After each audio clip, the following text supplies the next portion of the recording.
अगर हम इंसान और जानवरों के हाइब्रिड बना ले, क्या आपने कभी सोचा है कि क्या होगा अगर हम इंसानों को जानवरों से मिलाकर कुछ नया उत्पन्न कर सकें?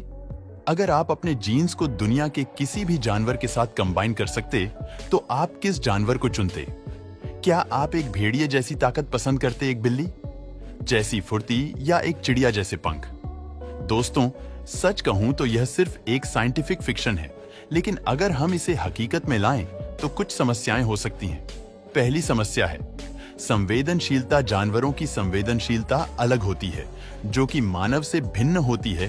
दूसरी समस्या होती है स्वाभाविक प्रकृति की परिवर्तन। मानव और जानवर हाइब्रिड के प्रकृति में कुछ प्रकृति के प्रति उनकी प्रतिरक्षा कम हो सकती है। सबसे पहले तो हमने देखा है कि कैसे कुछ लोग उन लोगों के साथ अलग तरह का बर्ताव करते हैं जो बाकियों जैसे ना दिखते हो। तो आप सोच सकते हैं कि लोग इंसान और जानवर के पहले हाइब्रिड के साथ कैसे पेश आएंगे। थोड़े ही वक्त में सेना इन हाइब्रिड को हथियार बनाकर इन्हें किसी नई तकनीक की तरह इस्तेमाल करना शुरू कर देंगी। लेकिन अगर ये अहम खोज हजारों जानें बचा सकती है, तो क्या इसकी जो कीमत हम चुकाएंगे वो जायज होगी? वैज्ञानिक सालों तक इंसानी सेल्स को अलग अलग जानवरों में रखकर एक्सपेरिमेंट्स किए हैं, जैसे कि चूहे, खरगोश और सुअर, और इन सब में अलग अलग तरह की सफलता मिली है। इसके पीछे का मकसद है इंसानों के लिए अंगों के ट्रांसप्लांट के लिए एक नया रास्ता बना पाना, ताकि इंसानों पर डिपेंड होने की जरूरत को खत्म किया जा सके।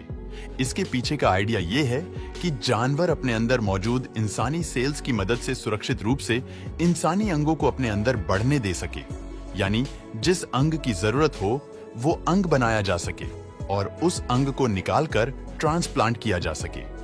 ये उन लोगों के लिए एक बड़ी मदद साबित होगी जिन्हें अंग ट्रांसप्लांट की जरूरत है। इसे ऐसे समझ सकते हैं कि भारत में हर रोज 400 लोगों के अंग बंद पड़ जाने की वजह से अपनी जान गंवा देते हैं। इन एक्सपेरिमेंट्स की पॉजिटिव संभावनाओं के बावजूद कुछ साइंटिस्ट और सरकारों इन्हें लेकर हिचकिचा रही है।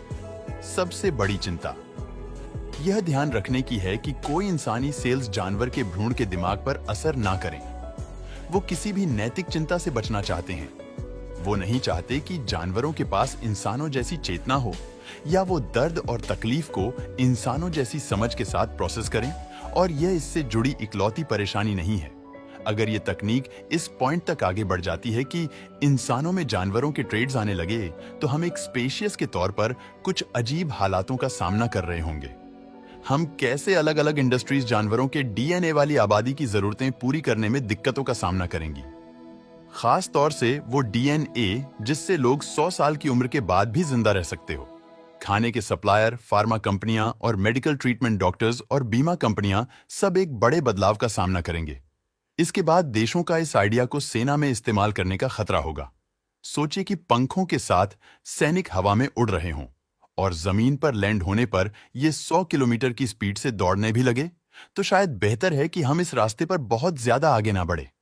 शायद हम जानवरों की जगह लैब में अपने अंगों की कभी ना खत्म होने वाली सप्लाई बनाना सीख सकते हैं, और फिर हम पूरी बॉडी के ट्रांसप्लांट कर सकते हैं।